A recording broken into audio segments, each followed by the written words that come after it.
surging online fitness market. So online and virtual was valued at 196 billion in 2022. Yeah. What is it now? Like double? 1.5 trillion. Is that right? Yeah, 1,436 billion. That's a trillion, right? Yeah. Yeah. By 2030. Oh, by 2030. Yeah. Yeah, so even just go halfway at the moment, though. Mm-hmm. Like, because of 2025. Yeah. It's at least. Like, it's probably a exponential curve. Yeah, well, that's at least double. Even put it at 500 billion. Yeah. Like. Yeah. That's Australia. Fuck. That's not the world. It makes you fucking think, hey, like, just diversifying as a business, though. Mm-hmm.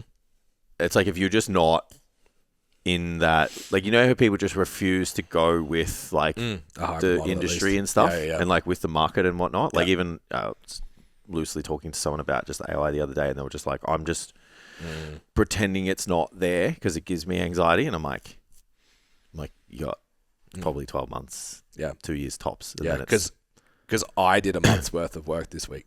Yeah, that's and what you didn't.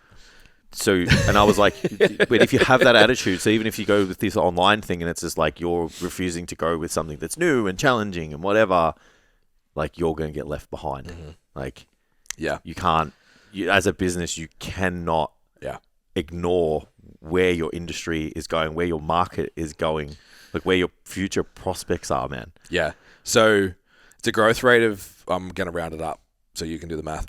It's a growth rate of approximately 30%. It's 28.2. Yeah. 30% per year on year.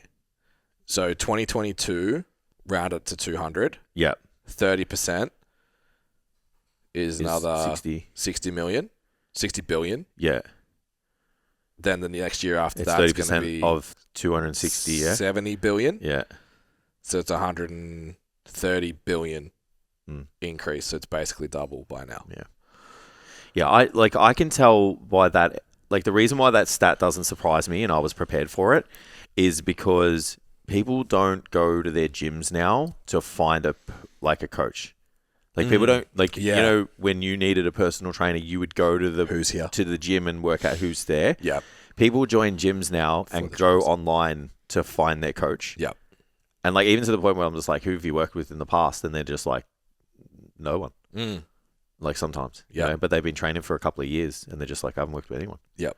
And I'm like, okay. Like, that conversation has happened a lot. Yeah. So even though those activity numbers are so low, Aussie still spent 3.5 billion on fitness clubs and gyms last year, and 1 in 5 Australians have a gym membership. Yeah, that doesn't surprise me at all. Yeah. Yeah. So it's still out there. The desire's there, man. It's like you just said, like you have to be, and like even you just take that attitude of like, if you have to do 20% more work to get the same amount, like you just have to accept that you need to do that. Yeah, because in 5 years' time, it'll flip. Yeah, when you go, and that's what I was speaking to Jackson about this yesterday, and I was just like, nothing changes with the strategy. Like, you know, a little bit of tweaks in here and there, but I'm like, the way you show up now is the same. I'm like, there will come a point where we go through a rotation, and then all of a sudden, all the legwork you've done, fucking the floodgates open, and all of a sudden, like you're lucky or fortunate or whatever, and it's like, well, no, like you either mildly grew or held your business where it was when everyone else was closing and going down, and then when things turn in your favor, all of that hard work is going to pay you off. Yeah, once liquidity comes back into the market. Exactly. Yeah. Fitness programs for older adults was ranked the number 1 fitness trend in Australia in 23.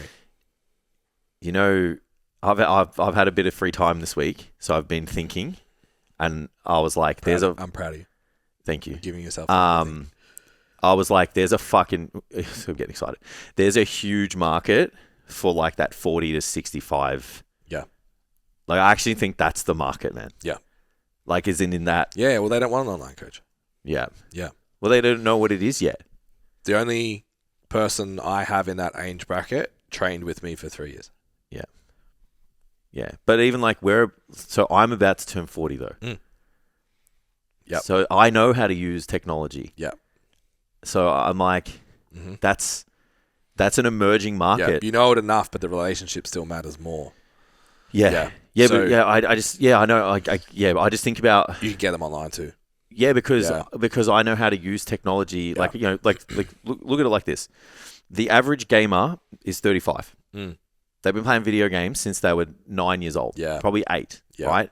They know technology. Yeah. They know how to use the internet. They have a phone, everything, right? Mm-hmm. So they're getting to a point where they've got a stable lifestyle. They've got kids. They've got a mortgage. Everything's under attack. They're thriving in their career. I just look at my mates. All of them are getting really good jobs, making good money. Yeah. But, my hair's fallen out. I need to look younger. Yep. Oh, I get a bit stiff. Oh, I need to feel younger. Yep. I need to move more. Oh, I've got a gut, this and that, whatever. They're going to be able to afford and they're going to place value in fitness, and they know how to use technology. Yeah. Did I send you my brief for the coaching thing I'm doing? Yeah, but it's like... Thank you for affirming me. Yeah, well... but when you actually sit back and pay attention, it's like you can actually pick pockets of the market and go, right, this is where it is. So everyone, there you go, you're welcome. Like, yeah, 40 to 65-year-olds, you'd be sweet. You're welcome. Even 40 to 45. So the year after that, exercise for mental health. Yeah. So I think the under 40s, and particularly the under 30s, have been brought up in therapy culture that exercise for mental health will come back. Oh, yeah, absolutely. We're coming back. I got nothing to say on that one. It's like, it just kind of makes sense. Yeah. That's boring. It's like you can curb all your demons with a good chest pump. It can actually work. Yeah. It worked for us for ages. Personal training still remains top 10 consistently in fitness trends. Yeah. So that's good. Australia's GDP growth is projected to be 2% again in 2025. Yeah. Up from 1% in 2024. Yeah, we're coming back. So that's big. Yeah, we're coming back. Big. It's just fucking slow. Like, I feel like this economic cycle's taking fucking forever. Well, yeah. I watched a reel the other day. It kind of just went back down. I have to send you this guy because he's fucking hilarious. He's like the best financial commentator I've found on the internet. He just does reels where he talks to himself as different characters. Yeah. They're amazing. Yeah. And he did one the other day and they were talking about like the housing bubble that just doesn't burst in Australia. Yeah. And that he was just like, but shouldn't we, like, it was like, but shouldn't this all collapse? It's like, yeah, but we're just keeping it up by doing this, this, and this. And like, but doesn't that just mean it's going to be like shitter for longer? He goes, oh, well, it depends. Like if you want to have a really, really, really shit months, 6 months, or like 5 years of a longer, a little bit shit. And he was just like, it's been pretty shit for a while. It's like, yeah. It just like moves on. It's so fucking true, right? Yeah. It's like, do you want a slow bleed or do you want like a really big gash? Yeah. And like unemployment crashes and fucking and it's like all things that are shit. fucking rough. Yeah. Crime rate goes up, all that. Yeah. Safety becomes a problem rather than just like, homelessness and all I can't really buy eggs this week. Like, you know what I mean? Yeah. I'd rather not be able to buy eggs than have people banging my door down. 100%. So, yeah. It's hard. Inflation down to 2.5 from roughly 4. Which was really 8. Still waiting for my mortgage 15. to become affordable. Do you know the States has all of their interest rates? They're not legally allowed to do variable interest rates. Yeah, aren't they like set? Doesn't each state set the interest rate? So what you lock in is yours for 30 years. Yeah, it's unreal. Yeah, imagine if you got a really good time, like bought a house Fucking in like wild. 2018, 2019. Something. Just after the crash. Yeah, I must admit, I bought my house not thinking that we would be where we are. Yeah. Did the math on like worst case scenario, and we got within like 0.3% of it. Yeah. Of worst case scenario, bro. Yeah. Tam, can you do a flip on the timer? Did the math on like everything, and I'm like, all right, surely if we only get to this, it'll be for a couple of months. Yeah. I think we've been like 85% of the way for like the last 2.5 years. It's fucking terrifying. Yeah. But it's all right. It is what it is. We nearly bought an apartment in Essendon. And they were like, oh, we're never going to build next to it. It's going to appreciate this and this and this. I reckon the thing's worth like 40% less than what we would have paid for it right now. Yeah. And the mortgage would be triple. Yeah. Yeah. But look, for everyone who feels a little bit doomed and gloomed at the moment, so many people have thrived in this period. We've seen business growth. We know people who've seen business growth. You guys are capable of business growth. You just need to not necessarily work harder. I think you need to be working more precisely. I think it's both. Yeah, and I think that in the next couple of years, we're going to see this huge separation between like the great and even the good. Honestly, I think that's the problem. I think people right now that are struggling aren't willing to work harder. Yeah, absolutely. It's like, I just need to learn the thing. I need to learn content. I need to learn. It's like, just fucking go. Yeah, I guess like, you know, if someone was struggling, you're just like, hey, you need to make 2,000 dials. How many of those, like, give that philosophy to like 100 people. Yeah. How many of that 100 are making those 2,000 dials? One, maybe. Yeah. Yeah. You know, I heard some crazy stat where it was like, if you call a lead 5 times, it increases the chance of them signing on or whatever by 370%. Yeah. And how many people make one phone call? No one answers. How many people make the phone call? How many make the second? How many people make the third? Like, think about like the percentage that would make the call would be like, out of those 100 people, like, I don't know, maybe 70.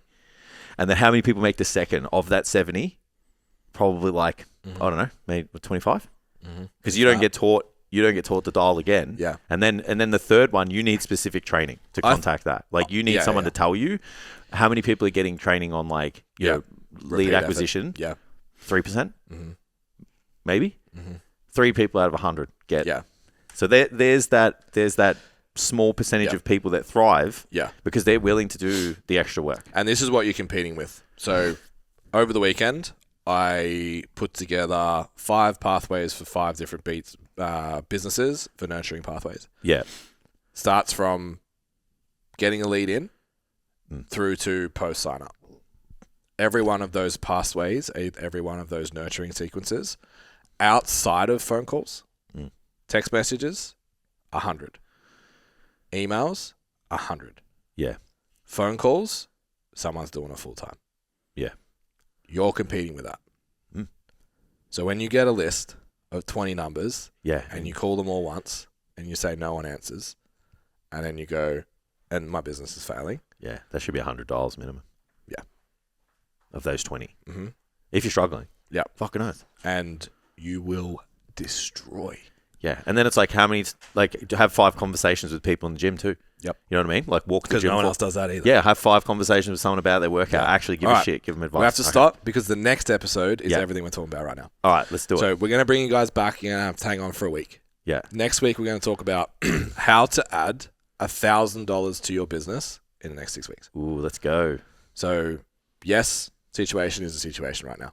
I know everyone is probably like, what used to work doesn't work. We've had these conversations. It's a reality that everybody needs to hear, though. So, you can listen to this episode and go hand in your notice and give you 3 months at your gym and leave.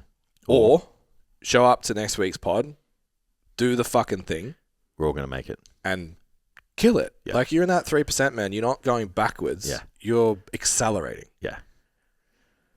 Don't forget, subscribe, follow, because you're going to want to hear next week's episode. You want these solutions. Drop us a comment, give us some feedback. What have you noticed? I'd love to get some DMs of just like what you've noticed the shift be in the last, whether it's 12 months, 5 years, however long you've been in the game, or even if you're new and you're like, fuck, thank you. Like, you're feeling a little bit seen. Because we logged onto the call with our mentors 5 months ago, and his first line was like, hey guys, like, if you're still in business after the last 3 years, great job. Yeah. We're like, oh, we're not shit. Yeah. That's the purpose of this episode. So, make sure you like, share, subscribe, give us a comment, shoot us a DM, whatever. Just engage somehow. Help this episode get out, make a lot of other personal trainers feel a bit seen as to what's going on. This isn't about becoming a victim and being like, like it's the fucking world's fault. It's hard to, it's everyone, It's not your fault. It's still your responsibility. Next episode's the solution. We'll see you there. Let's go.